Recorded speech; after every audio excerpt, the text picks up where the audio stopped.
बिना इलाज के ही छिन गई जिंदगी, बिना पहियों के दौड़ा रही सरकारी एम्बुलेंस। गुना मध्य प्रदेश की बीमार एम्बुलेंस समय पर नहीं पहुंची। एम्बुलेंस मरीज ने रास्ते में ही दम तोड़ दिया। एम्बुलेंस चालक भी कोई और एम्बुलेंस बिना ड्राइविंग लाइसेंस के चलाते हैं, फर्जी ड्राइवर। दरअसल मध्य प्रदेश में लोगों का जीवन रक्षा के लिए चलने वाली सरकारी 108 एम्बुलेंस खुद ही लाचार बीमार है, क्योंकि खटारा एम्बुलेंस लोगों की जिंदगी बचाने की बजाय जिंदगी लील रही है।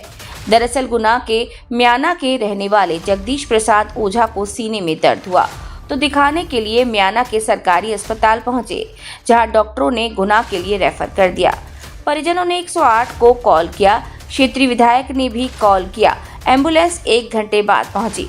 मरीज को लेकर एम्बुलेंस म्याना अस्पताल से महज 10 किलोमीटर दूर ही पहुंची। टायर पंचर हो गया, लेकिन इससे बड़ा झटका एक और लगा, क्योंकि एम्बुलेंस में स्टेपनी टायर नहीं था। खटारा एम्बुलेंस होने के साथ साथ एम्बुलेंस के अंदर स्टेपनी भी नहीं थी। सड़क पर करीब 1 घंटे तक एम्बुलेंस खड़ी रही।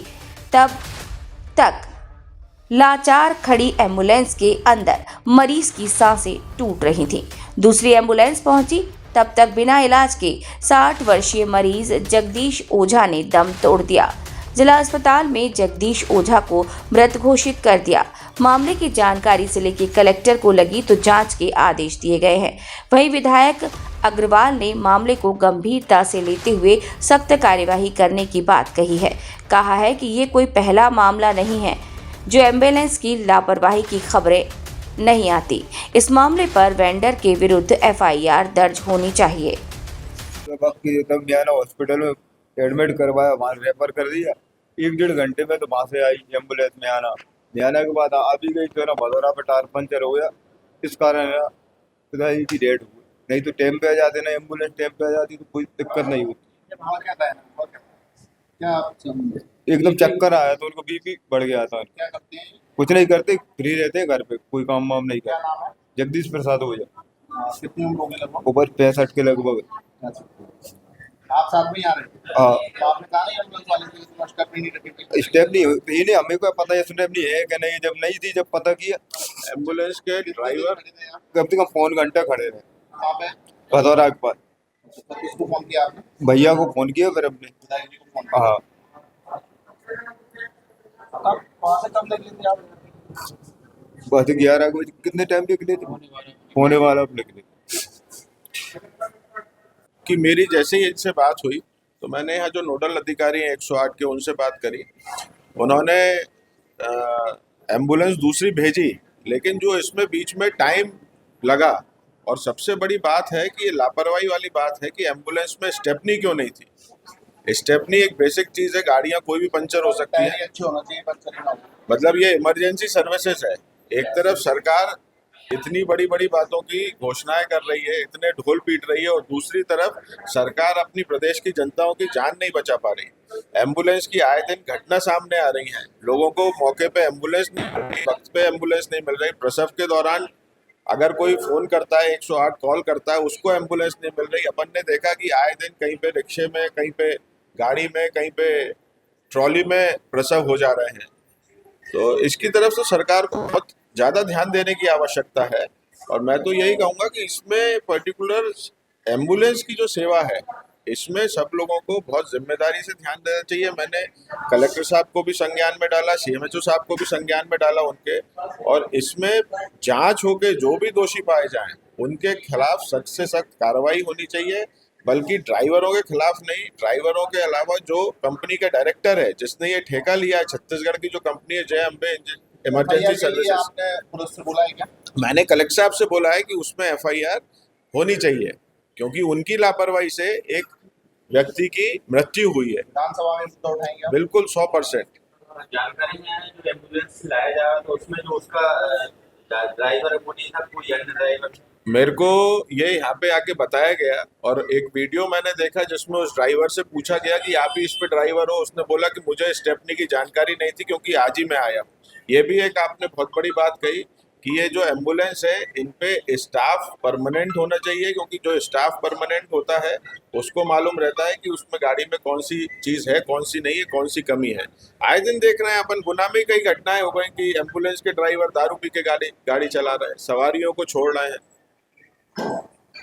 एम्बुलेंस की लापरवाही काफी देखा क्या घटना है? ये श्री जगदीश ओझा मियाना के रहने वाले हैं। उनकी तबीयत खराब होने से एम्बुलेंस से जिला अस्पताल गुना लाया जा रहा था। बीच में एम्बुलेंस खराब हुई ऐसा बताया गया है। इस संबंध में आदरणीय कलेक्टर सर ने जो है जांच दल गठित कर दिया है और जांच में जो भी आएगा और जो दोषी होगा उसके खिलाफ कलेक्टर सर ही विधि सम्मत कार्रवाई करेंगे।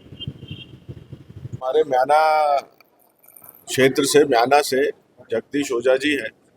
इनकी तबीयत खराब हुई थी लगभग 11 बजे करीब, तो इन्हें वहाँ म्याना पीएचसी में ले गए, वहाँ से गुना के लिए रेफर किया। ये इनके बच्चे हैं, तो मेरे को हमारे जो लाड़ो ओझा जी हैं उनका फ़ोन आया कि ऐसे ऐसे करके एम्बुलेंस का टायर पंचर हो गया भदौरा पे और एम्बुलेंस के पास स्टेपनी नहीं है। मैं नोडल अधिकारी को भी फ़ोन किया, उन्होंने एम्बुलेंस की लगभग 1.25 घंटे से व्यवस्था हुई, दूसरी एम्बुलेंस पहुंची वहाँ, और जब तक उन्हें यहाँ हॉस्पिटल लाए तो एम्बुलेंस वालों की लापरवाही के कारण इनकी जगदीश ओझा जी को यहाँ पे मृत घोषित कर दिया गया, उनकी मृत्यु हो गई। इसमें मैं यही बात है सबसे बड़ी तो कि बार बार पूरे मध्य प्रदेश में आए दिन मामले एम्बुलेंस के सामने आते हैं कि एम्बुलेंस में इतना घोर लापरवाही हो रही है।